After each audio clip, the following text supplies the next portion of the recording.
네, 세션 시작하도록 하겠습니다. 지금부터 맹기아님의 외부 미래는 몰입형 웹 VR 및 웹 XR 소개 발표가 시작하도록 하겠습니다. 많은 박수 부탁드립니다.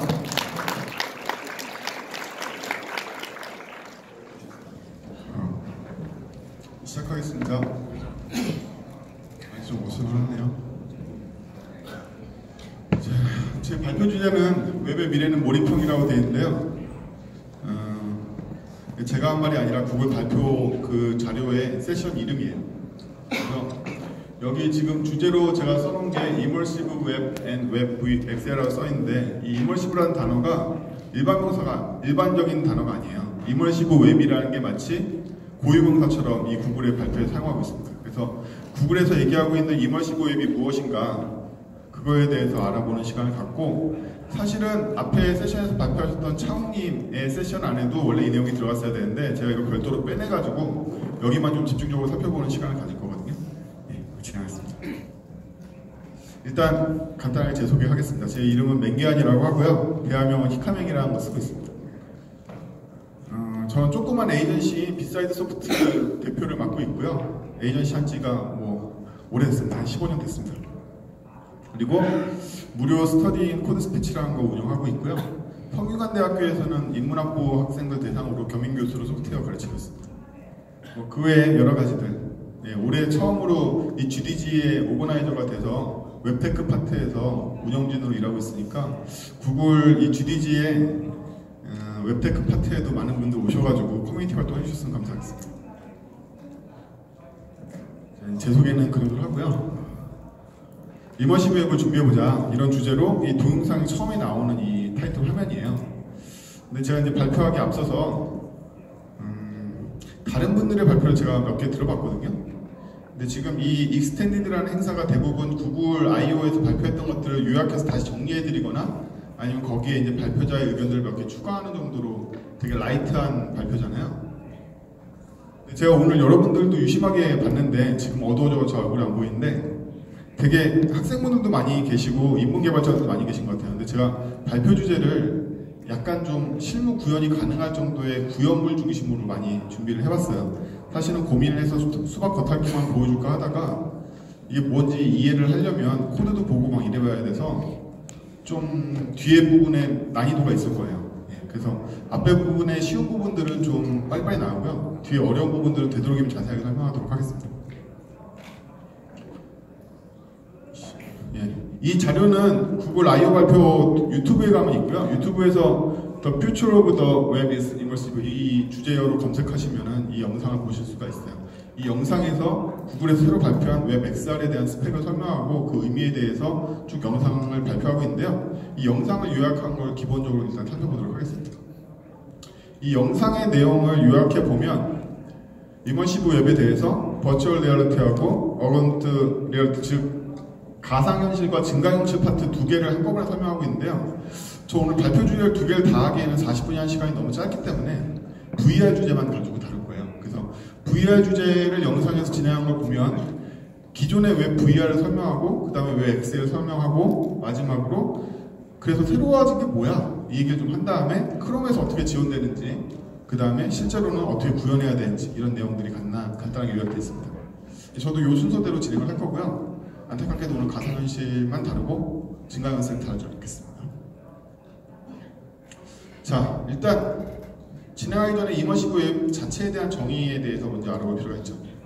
일단 이머시브 웹, 몰입형 웹이라는 건 뭐냐면 첫 번째로는 VR에 대한 개념이 있습니다. 여러분 잘 아시는 뒤집어 쓰는 거, 뒤집어 쓰는 거에서 되게 중요한 점은 화면이 나의 시야를 따라서 움직일 수 있다는 점이 굉장히 중요한 거죠. 그리고 무엇보다 눈의 착시 현상을 이용해서 3D로 보일 수 있다는 것. 그래서 기존에 스크린상에서 투영되고 있는 이미지보다는 훨씬 더 생동감 있는 이미지를 사람의 머리의 움직임에 따라서 볼 수 있다는 게 VR의 장점이죠.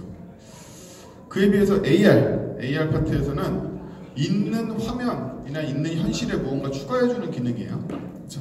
그래서 꼭 이렇게 안경 같은 거 뒤집어 써야지만 AR을 즐길 수 있냐? 그건 아니고 우리 흔히 많이 쓰는 거는 이제 핸드폰에서 쳐다보면 카메라랑 결합돼가지고 거기다 뭔가 추가해주는 기능들 많이 하죠. 구글에서는 이러한 기능들을 사용할 수 있는 용도를 크게 세 가지를 보여주고 있습니다. 뭐 인테리어라든지 교육이라든지 뭐 이런 곳에 AR 유용하게 쓸 수 있다. 그럼 이머시브 웹이라는 건 뭐냐? VR과 AR을 결합한 걸 이머시브까지라고 보고요. 이거를 웹에서 구현할 수 있게 해주는 거. 네, 이게 이머시브 웹의 종입니다. 그래서 쉽게 설명하면 가상현실, 증가현실을 더 이상 네이티브나 뭐 자바나 C++ 같은 거에 도움 없이 웹만 가지고 구현할 수 있게 해줄게. 네, 이런 개념이에요. 이제 그 다음으로 차근차근 발표 순서에 따라서 웹 VR부터 볼 건데요. 웹 VR은 이미 거의 모든 브라우저에 탑재가 되어 있습니다. 모든 브라우저라고 생각한다면. 그래서 구글에서 정의하기에는 일단 이머시브 웹으로 가는 첫 번째 단계를 밟았다. VR이 웹 VR이 여러분들 잘 와닿지 않겠지만요. 아마존 같은 데서는 이미 유료 서비스로 제공되고 있어서 이 아마존 여기 들어가 보시면요. 웹 VR을 구축할 수 있는 이 세트를 제공해줘요. 그래서 손쉽게 되게 웹을 금방 구축할 수 있습니다. 일단 구축하고 나면 아무 브라우저에서나 들어올 수 있기 때문에 굉장히 쉽게 볼 수 있고요. 뭐 더 자세한 사이트로는 모질라 가시면 모질라의 쇼케이스도 보실 수 있고, 물론 구글에서도 쇼케이스를 많이 운영하고 있습니다. 그래서 웹 VR과 관련되어 있는 많은 어플리케이션과 사용 사례들, 실질적인 유료 모델을 구축하신 것들 다 보실 수가 있어요.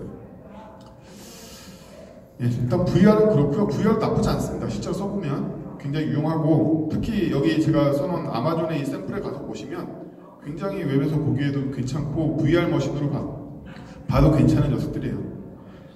이 웹 VR이 왜 의미가 있느냐라고 물어보면 여러분들 이제 VR에 관심이 있으신 분과 안 계신 분 계실 텐데, VR 하면 떠오르는 게 머리에 뒤집어 쓰는 헤드셋들이죠. 그 헤드셋들은 각각 제조사들이 갖고 있는데 하이브라든가 오큘러스라든가 뭐 이런 데이드림이라든가, 근데 얘네들이 어떤 짓을 하냐면 그걸 뒤집어 쓰는 순간 이 폰을 못 쓰게 만들고 폰 안에 자기네 딱 그 어플리케이션만 뜨게 만들어놔요, 일반적으로.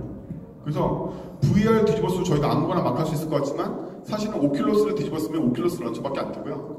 네. 하이브 쓰면 하이브 런처밖에 안 뜨고 뭐 이런 식이에요. 윈도우는 약간 틀리긴 한데 모바일은 대부분 다 그렇습니다.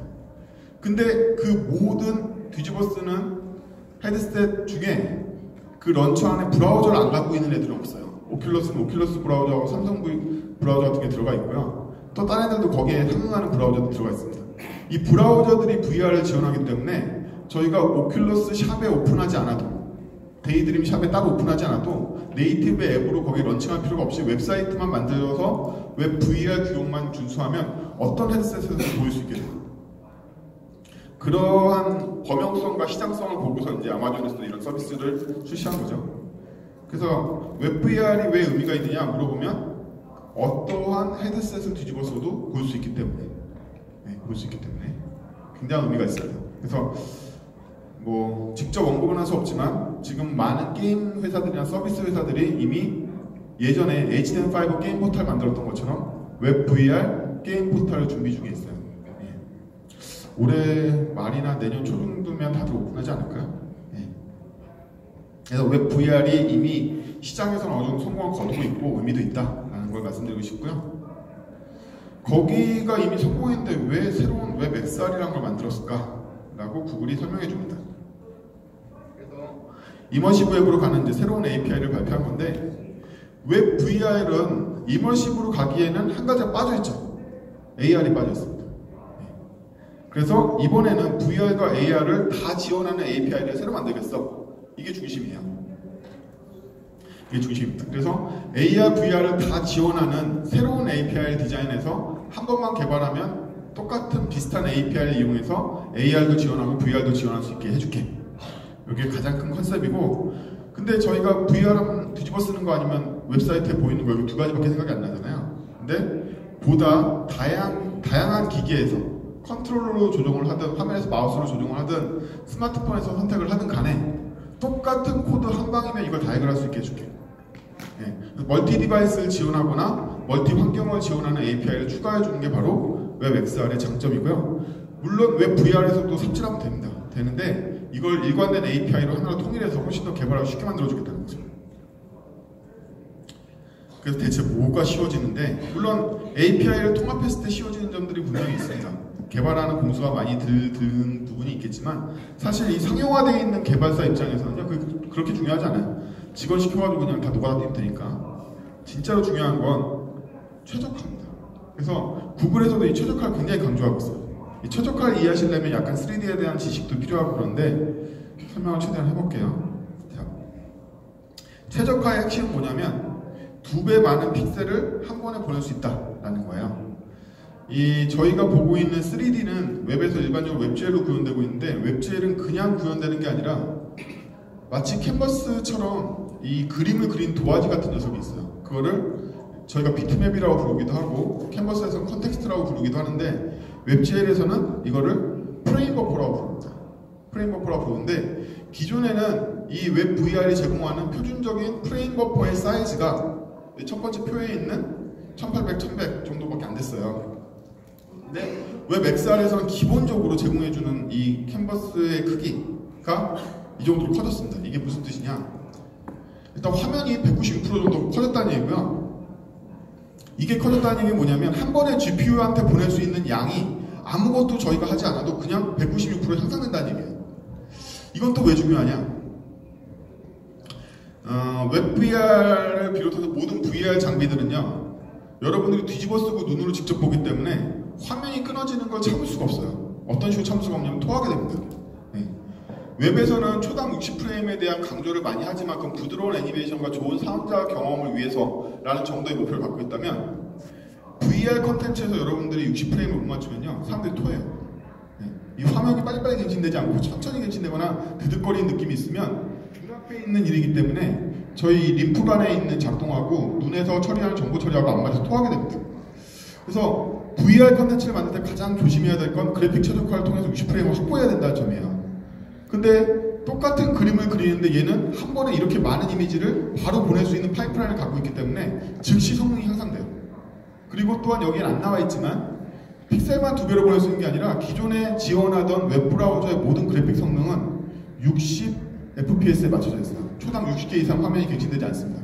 근데 웹 XR API 전용으로 90픽셀을 지원해요. 초당 90개의 프레임을 갱신할 수 있게끔 지원해줍니다. 그래서 눈에 띄게 확연하게 부드러워져요. 이 실험을 해보면 VR로 돌렸다 XR로 돌려보면 확연하게 달라집니다.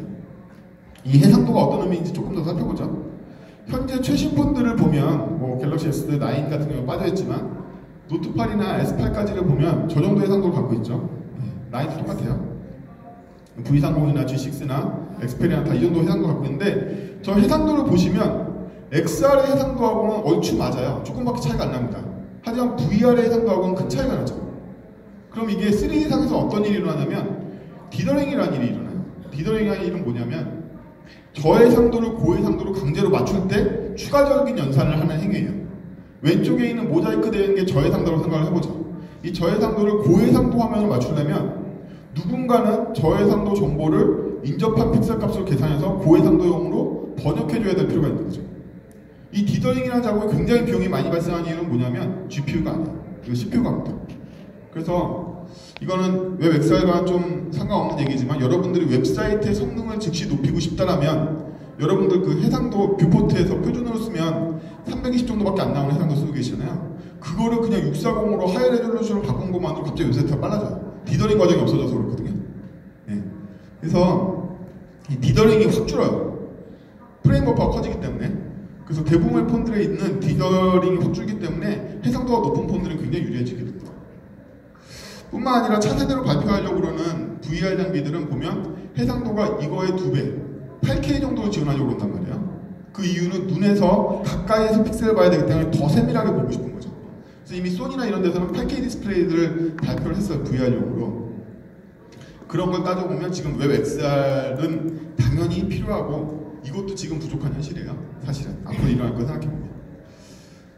이렇습니다. 그래서 새로운 API에서 가장 기대할 수 있는 VR적인 측면은 뭐냐? 최적화다. 왜 최적화가 일어나냐? 파이프라인이 넓어지고 전송률이 좋아지기 때문에 훨씬 더 부드러운 화면을 만들 수가 있다. 제가 기술적인 내용으로 빡빡하게 갈 거라서 사실 제가 예상을 잘 못했어요. 여러분들이 어느 정도로 오실지 잘 몰라서 보통 발표자들은 청중의 레벨을 어떻게 판단하기 어려울 때 무조건 어렵게 갑니다. 어렵게 가야지 욕을 안 먹거든요. 쉽게 피가 묻혀 뭐했니 이런 소리 듣기 때문에 일단 제가 이 공부하시는 분들한테는 타겟이지만 업계에 계신 분들도 같이 커버하려고 자료를 만들었기 때문에 약간 어려울 수 있어요. 지금까지 아쉽죠? 자, 67에 이미 탑재되어 있고 여러분들 크롬 업데이트 때리시면 모바일이든 데스크탑이든 다 크롬 67이 현재 버전입니다. 그래서 이미 오리진 트라이얼로 넘어갔어요. 오리진 트라이얼이 뭐냐? 구글에서는 어떤 스펙이 발표되면 이 4단계를 거칩니다. 처음에는 제한 단계 해서 까나리나 이런 데서 실험적으로 들어가고 있고요. 그 다음에 익스페리먼탈, 이것도 뭐 까나리나 베타판에만 들어가게 되고, 실제로는 오리진 트라이얼스 가면은 여러분들 정식 버전에 들어가 있는데 반드시 크롬 플래그에서 활성화시켜야지만 되는 경우인 거죠. 마지막으로는 이제 그런 거 없이 무조건 작동하도록 하는 단계입니다. 거의 마지막 단계까지 왔어요. 크롬 플래그에 들어가시면요, 샵 웹 XR로 검색해 보시면 이미 67에는 저 플래그를 활성화시킬 수 있고, 모바일 브라우저에서 마찬가지로 저 검색해 보시면 다양한 항목들이 뜹니다. 그 항목에 맞춰서 여러 가지 웹 XR 항목들을 보시면 되고요. 이게 제가 프로젝트 해상도가 1024밖에 안 돼가지고 글씨들이 많이 뭉개져요. 자, 실제로 크롬에서 XR을 쓰는 거에 대해서 살펴볼 건데요. 일단 데스크탑 같은 경우에는 오큘러스 리프트하고 HTC에서 나오는 뭐 이런 애들에서 전부 다 지원, 바이브에서 다 지원이 돼요. 그래서 크롬이 일단 얘네들한테 지원이 되기 때문에 얘네들이 크롬을 띄우는 식이라고 생각하셔도 돼요. 그래서 바이브하고 리프트는 전부 다 크롬이 지원되기 때문에 이미 사용할 수 있다. 모바일에서는 약간 틀린데, 모바일에서는 웹 XR이 직접 작동하지는 않고요. 크롬을 직접 띄워주는 이 모바일용 헤드셋이 없어요. 그래서 지네들이 만든 헤드셋 2개만 됩니다. 이렇게 카드보드 시리즈하고 데이드림. 얘들 구글이 만들었으니까 당연히 크롬이 뜨죠. 하지만 기어 VR이라든지 뭐 기타 천해마경이라든지 이런 애들은 안에 크롬 안 갖고 있기 때문에 직접 XR을 지원하지 않아요. 자, 이제 만들어 볼 건데요. 물론 만든 건 제가 만들지만 코드를 설명할 거예요. 자, 만드는 단계에 대한 원리를 5단계 정도로 보고 있어요. 일단 이게 XR이 지원되는 거야 안 되는 거야 뭐 이런 디텍팅 단계가 있을 테고요. 디텍팅이 되고 나면 세션이라는 걸 요청을 해요. 나 이번에 XR 좀 띄워보고 싶어. 이번에 띄워보고 싶어. 그 이번에가 바로 세션이에요. 그리고 일단 세션이 뜨고 나면 진짜로 제가 그림을 그릴 수 있는 여러 가지 정보를 갖고 있는 뷰라는 걸 봤습니다. 이 뷰가 굉장히 재미있는데요. 여러분들 XR 같은 경우에 VR이니까 눈깔 2개가 필요한 거죠. 그러면 뷰가 2개가 들어와요. 이쪽은 이쪽은. 근데 똑같은 걸 아까 봤던 것처럼 데스크탑 화면에 그냥 2D 컨텐츠처럼 표현하고 싶어. 이러면 뷰가 하나만 들어오게 되겠죠. 그래서 웹 XR에서는 기기에 따른 뷰의 개수가 달라져요. 자동으로. 그래서 저희는 뷰가 들어오는 거에 맞춰서 그림만 그리면 된다. 뭐 이런 개념이고요. 그 다음에 인풋 지원도 되게 다양하게 하죠. 마우스 인풋이 됐든 이런 컨트롤러용 인풋이 됐든 뭐 혹은 터치스크린이 됐든 이런 것들 다 지원해서 저희 입장에서는 그냥 일관된 하나의 디바이스를 보이게끔 해줘요. 마지막으로 직접 헤드셋 기기가 없는 사람들을 위해서 폰에서 매직 윈도우 형태를 볼 수 있는 이런 것들도 지원해주고, 그 다음에 현재 VR은 대부분 구현되어 있지만 XR은 구현 안 되어 있는 경우가 많기 때문에 폴리필 해주는 거. 아까 차웅님 발표에서도 대부분의 새로운 스펙들은 다 내비게이터를 통해서 저희가 감지를 하는데요. 내비게이터에 XR이라는 항목이 있으면 저희가 웹 XR을 지원한다라고 인식할 수가 있습니다. 그래서 기본적인 디텍팅 방식은 내비게이터에 XR이 있는지 없는지 이렇게 되고요. 일단 있으면 리퀘스트 디바이스를 때립니다. 프라미스로 되어 있고요. 리퀘스트 디바이스 때리면 이제 디바이스를 얻는데 성공하면 이 디바이스가 들어오고 아니면 캐치로 빠지게 돼요. 제가 어두워서 잘 안 보이지만 표정들이 점점 굳어가고 있는 거 보면 코드가 싫으신 거죠. 이제부터 계속 코드만 나와요. 언제까지 코드만 나오냐면 데모가 나올 때까지 코드만 나옵니다. 고민되네요. 여러분들의 반응을 보고 코드를 빨리 진행할지 아닐지 좀 보겠습니다. 어쨌든 지금은 차근차근 진행해볼게요. 나가시는 분도 계셔요. 그렇죠? 우리 개발자 아니야? 죄송해요. 가스가스 개발자라서 개발밖에 모릅니다. 창훈처럼 이렇게 멋있게 뭘 이렇게 트렌드를 설명할 수 없어요. 개발로 가겠습니다. 예. 디바이스를 얻었으면요, 이 디바이스 가지고 저희가 뭘 할 수 있을 거예요. 뭘 하냐 하면 첫 번째로는 이 리퀘스트 세션이라는 함수를 하나 만들어 두고 실제로 사용하는 건 디바이스한테 서포트 세션이라는 걸 요청을 하면요, 그때 인자를 줄 수가 있어요. 이 인자가 되게 중요한데, 익스클루시브 true를 주면 이게 뭐냐면 헤드셋용으로 디바이스를 요청했다는 뜻이에요. 나 뒤집어 쓰고 있으니까 뒤집어 쓰는 거 용으로 이걸 줘, 이렇게 하면요, 그 결과로 이제 넘어오겠죠. 잘 세션을 얻었다라고 넘어오면 이때부터 실제로 세션을 요구할 수 있게 되는 이 함수를 실행하게 돼요. 제가 일부러 섹션을 나누려고 함수를 나눠놓은 거예요. 그래서 리퀘스트 세션이라는 함수를 제가 저 위에 만들어놨으니까 실제로 서포트 세션을 한 이후에 프라미스로 이 리퀘스트 세션을 부르게 됩니다.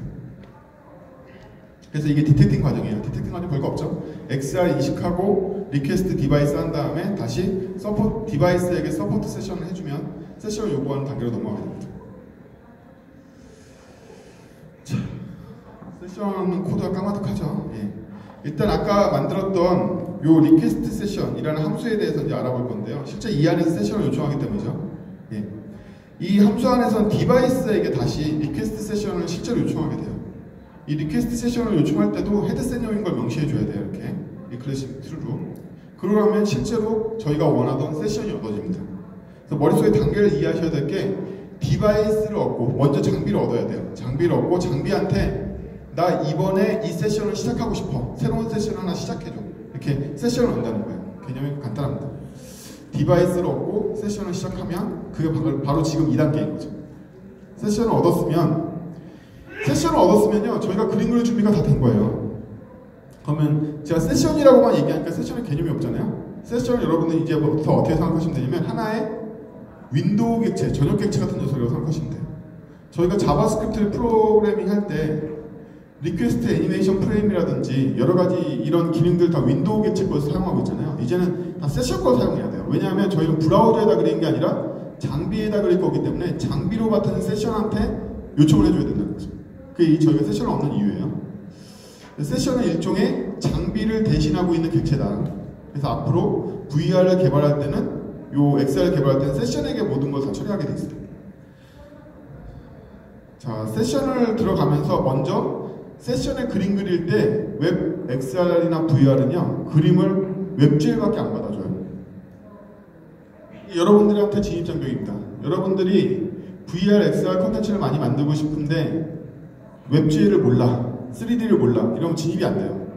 그래서 뭐 게임업계 사람들이나 원래 3D 하신 분들한테 아무것도 아니긴 한데, 아까 오토캐드나 이런 데서 나왔었는데 웹GL이 워낙 성능이 좋기 때문에 그래픽 처리할 때 웹GL로 많이 처리한단 말이에요. 그래서 이 VR 콘텐츠도 다 웹GL을 통해서만 구현되기 때문에 여러분들에게 첫 번째 장벽은 웹GL이 될 거예요.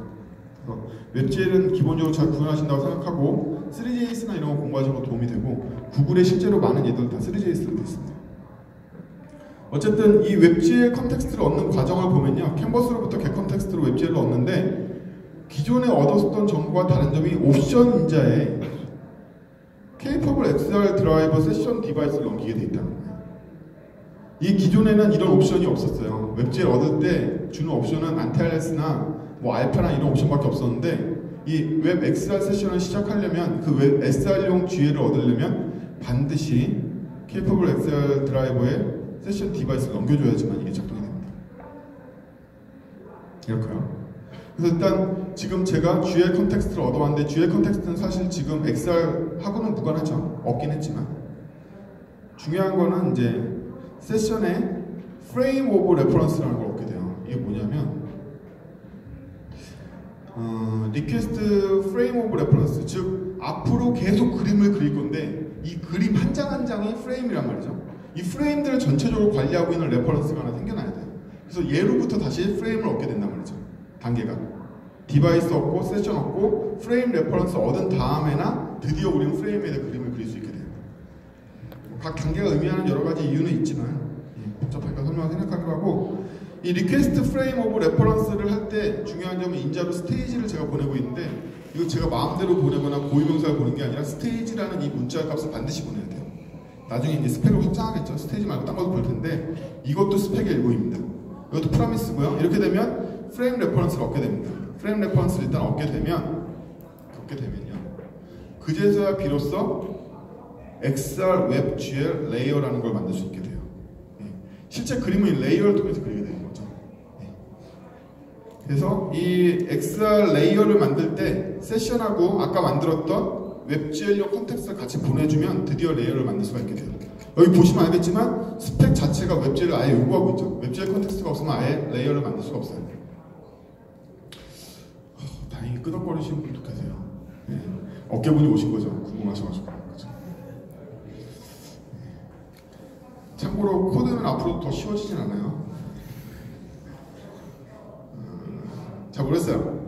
레퍼런스에 오면, 이런 행사장에 오면 대부분 대중들을 위해서 굉장히 낮은 수준으로 발표를 한 경우가 많은데, 저는 발표 목표가 실제로 구현할 수 있는 느낌을 좀 드리고 어떻게 돌아가는지를 설명드리는 게 목표로 두고 있기 때문에 좀 어려울 수 있습니다. 어렵다는 얘기를 여러 번 하네요. 실제로 여러분들 잘하셔서 쉬울 수도 있는데. 자, 두 번째로 저희가 레이어를 얻은 이유가 있어요. 얻은 이유가 뭐냐면 웹GL은 그림을 그릴 때 프레임 버퍼에 그린다고 아까 설명을 드렸어요. 그래서 프레임 버퍼를 원래는 웹GL에서 자기 마음대로 만들어요. GPU한테 요청을 해서. 근데 우리가 XR용 컨텐츠를 만들 때는 프레임 버퍼를 저희가 만드는 게 아니라 XR 레이어로부터 얻어와요. 그 버퍼에 그려야지만 이 헤드셋에 그려지는 거예요. 저희가 그릴 건 브라우저 바라보고 있는 PC 화면이 아니라 헤드셋용 스크린에다 그려야 되기 때문에 프레임 버퍼 자체를 레이어한테 얻어온다는 거죠. 보면 되게 중요한 게 GL 컨텍스트와 프레임 버퍼를 지정할 때 GL한테, 즉 GPU한테 얻어오는 게 아니라 레이어한테 얻어온다. 이게 굉장히 중요하고요. 자, 얻어오고 나면 제가 이제 onFrame이라는 함수를 미리 정의해 두는데, 우리가 일반적으로 쓰는 리퀘스트 애니메이션 프레임은 윈도우 거잖아요. 근데 얘는 이게 세션 거예요. 세션한테 리퀘스트 애니메이션 프레임을 요청해서 그거 이후에는 비슷합니다. 일반적인 리퀘스트 애니메이션 프레임의 콜백 함수처럼 타임하고 프레임을 받게 돼요. 타임은 물론 안 받죠, 일반적인 경우에는. 근데 얘는 앞자리에 퍼포먼스 나오랑 똑같은 타임이 들어오고요, 두 번째 자리에 프레임이라는 게 들어와요. 저희는 비로소 이때 프레임을 얻게 돼요. 그래서 세션에서 리퀘스트 애니메이션 프레임을 시작하지 않으면 여러분들은 프레임도 얻을 수 없어요. 프레임을 얻으려면 반드시 리퀘스트 애니메이션 프레임이 시작돼야지만 프레임을 얻을 수 있습니다. 그래서 단계를 보면, 다시 한번 복습해보면, 디바이스를 얻고 세션을 얻고 프레임 레퍼런스를 얻은 뒤에 비로소 프레임을 얻어서 그림을 그린다. 이 프레임을 얻어서 그림을 그리는 단계에 들어가서야 비로소 뷰가 의미가 있겠죠. 프레임 안에 뷰가 들어있어요. 자, 그래서 아까 onFrame이라는 이 콜백 함수를 같이 구현할 건데, 제가 구현할 건데, 이 콜백 함수의 타임하고 프레임이 매 프레임마다 들어올 거란 말이에요. 그러면 첫 번째는 프레임한테 get 디바이스 포즈라는 거 요청하게 됩니다. 프레임 레퍼런스 이용해서. 그러면 이번 프레임의 포즈를 얻어요. 이 포즈가 뭐냐면, 여러분들의 헤드셋을 뒤집어 쓰고 있잖아요. 뒤집어 쓰고 있으니까 머리를 움직이면 이 머리를 움직인 정보를 자이로스코프와 별도로 받게 돼요. 내가 머리가 바라보는 방향이 어디고 회전을 얼만큼 했어, 현재 머리의 상태는 어떻게 돼 있어 를 이 포즈라는 걸로 받게 됩니다. 그리고 포즈가 안 들어와서 뭔가 잘못된 거예요. 뭔가 잘못된 거기 때문에 즉시 멈춰야 돼요. 그림 그리는 거예요. 일단 포즈를 얻어와야 되고요. 그러고 나면 이제 GL 컨텍스트 때 초기화합니다. 클리어 깨끗하게 해주고요. 그림을 때 그릴 준비를 하는 거죠. 그럼 프레임 안에 뷰들이 들어있다고 제가 말씀드렸는데, 헤드셋 같은 경우에 왼쪽 뷰, 오른쪽 뷰가 있으니까 양쪽 눈깔이 있죠. 왼쪽 뷰, 오른쪽 뷰 두 개가 들어올 거고, 여러분들은 잘 모르시겠지만 멀티비전이라는 애들이 있어서 헤드셋인데 스크린이 3개 이상으로 구성되어 있는 애들도 있고요. 다양한 애들이 있어요. VR 기기 중에. 그 다음에 싱글 스크린으로 되어 있는 애들도 있고 많은 애들이 있습니다. 이런 애들의 뷰가 들어옵니다. 이런 애들의 뷰가 들어오면요, 그 레이어한테 뷰포트를 얻는 기능을 이용해서 해당 뷰를 넘겨주면 이 뷰라는 객체한테 이런 속성들이 들어있어요. 뷰포트가 들어있는 거죠.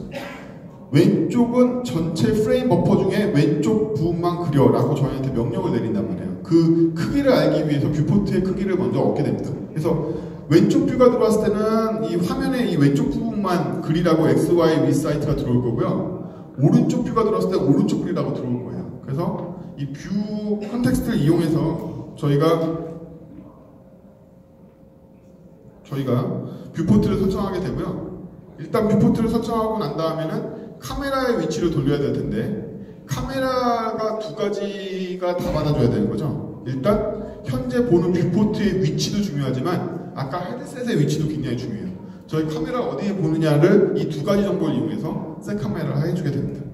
지금 제 코드에 없는 클리어 GL이나 셋 카메라나 셋 뷰포트 이런 것들은 뭐 그때그때 환경에 따라서 구현을 다르게 하기 때문에 제가 이걸 생각했어요. 3JS를 구현한 경우에 3JS에 맞게 구현하면 되고 다른 라이브러리에 맞게 구현하면 되기 때문에 긴만 보고요. 10분 남았다고 보시네요. 10분 남았습니다. 그 다음에 이런 디바이스의 인풋 장비에 대해서도 이 인풋에 대해서 여러 가지가 들어올 수 있어요. 저희 오큘러스 같은 경우에는 컨트롤러가 두 개 있거든요. 인풋도 두 개가 들어올 수 있다는 거죠. 각각 인풋이 들어왔으면 인풋은 그리는데 영향을 주는 건 아니기 때문에 인풋이 있는지 없는지 확인해서 인풋에 대해서 인풋 돌아가면서 각각의 인풋에 대한 이 정보를 얻고 나면요. 이 인풋 정보가 어떻게 들어오냐면 제가 이런 컨트롤러에다 생각하면 제가 손에 쥐고 있는 위치가 있고 얘가 가리키는 위치가 있겠죠. 그래서 그립과 포인터로 들어와요. 이렇게 그립 매트릭스와 포인트 매트릭스가 들어와서 이 인풋에 대한 처리를 해주면 됩니다. 그리고 마지막으로 그림 그려주면 되죠. 요 정보들을 다 이용해서 그림 쫙 그려주면 됩니다. 이걸 맵 프레임 갱신하는 게 바로 이제 웹엑셀 렌더링이라고 할 수 있어요. 매직 윈도우는 뭐냐면 저희가 헤드셋이 없을 때 핸드폰의 자이로 센서를 이용해서 그냥 2D로 보여주는 그런 기능들을 얘기를 해요. 근데 이게 굉장히 좋은 게 뭐냐면 아까 처음에 저희가 리퀘스트 세션했던 코드 그대로예요. 지금 코드를 보시면 이 코드에서는 먼저 노란색 부분에 리퀘스트 세션 한 이후에 세션이 얻어진 다음에 GL을 만들었단 말이죠. 그리고 그 GL 안에 들어가는 내용이 세션 디바이스를 지정하는 내용이었단 말이에요. 그리고 여기 설정되는 건 헤드셋용으로 익스클루시브 툴을 줬단 말이죠. 근데 요것만 바꿔주면 돼요. 그래서 순서를 먼저 바꿔줍니다. 먼저 GL을 만들고 GL을 만들 때 복잡한 설정이 아니라 엑셀 프레젠트라는 걸로 만들어줘요. 이러면 이제는 얘가 헤드셋을 가르치지 않고 화면상에 있는 동객체한테 그림을 그릴 준비를 하게 돼요. 그리고 그걸 이용해서 세션을 요청할 때도 아웃풋 컨텍스트를 GL로 지정만 해주면 아까처럼 익스클루시브 툴가 아니라 GL을 지정해주면 됩니다. 그래서 이게 순서가 바뀌는 이유가 세션을 요청할 때 GL이 필요하기 때문에 GL을 먼저 설정하게 되는 거죠. 그에 비해서 이 반대쪽에서는 세션을 얻어와야지만 세션 디바이스를 얻을 수 있기 때문에 반대로 진행하는 거예요. 그런 차이가 있습니다. 그래서 아까 그 GL을 어떤 컴퓨터블 이 엑셀 드라이버, 엑셀 디바이스 부분이 지금은 그냥 엑셀 프린트로 바뀌는 부분이 있고 익스클루시브 툴과 아웃풋 컨텍스트 이 GL로 바뀌는 부분들이 있죠. 폴리필에 대해서 이제 마지막으로 알아볼 건데요. 폴리필은 이미 VR 컨텐츠들이 많이 있으니까 아예 이머시브 웹 그룹에서 VR로 폴리필 되는 라이브러리 발표를 해놨고 CDN에도 이렇게 올려놨어요.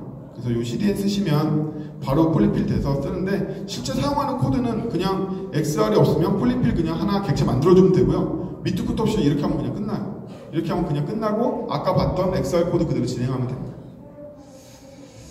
자, 데모 타임인데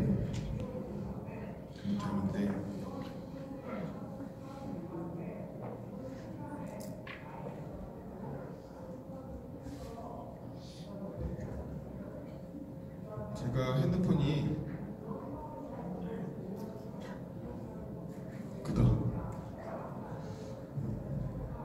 갤럭시 S8인데요. 갤럭시 S8은 이 사이드 싱크라는 걸로 이 폰 화면이 보여요. 여기 있습니다. 이 화면이죠. 이렇게 보여요. 크롬에서. 방금 크롬 브라우저 보셨죠? 이렇게 보이고 지금 약간 딜레이가 있는 것처럼 느껴지는 건 이 케이블 연결을 해놨기 때문에 딜레이가 있는 거고요. 실제로 이 폰에서 빠리빠리하게 돌거든요. 그래서 이렇게 제 화면을 따라서 볼 수 있게 돼 있고 여러 애니메이션 구성하면 되고 원래 웹GL의 능력만큼 이제 보여주게 되는 거죠. 이 디바이스는 이 크롬 브라우저 상태에서는요 그냥은 잘 못 쓰고요. 데이드림 같은 게 있어야 디바이스를 좀 인식하는 편이고요. 이렇게 구현하면 이게 기어 VR에서도 보이고 리프트에서도 보이고 사방에서 다 보이게 됩니다. 훨씬 좋죠? 앱을 런칭할 필요도 없고 따로 컴파일 네이티브 언어를 쓸 필요도 없고 시간이 다 됐다고 봐주셔서 이 정도로 정리하고요.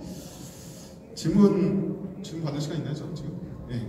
질문 타임 갖도록 하겠습니다. 질문 있으신 분들 질문해 주시고요. 네. 제가 여기서 대기하고 있을 테니까 일단 발표 여기까지로 마치고 질문 하시는 분들 받아드리도록 하겠습니다. 수고하셨습니다.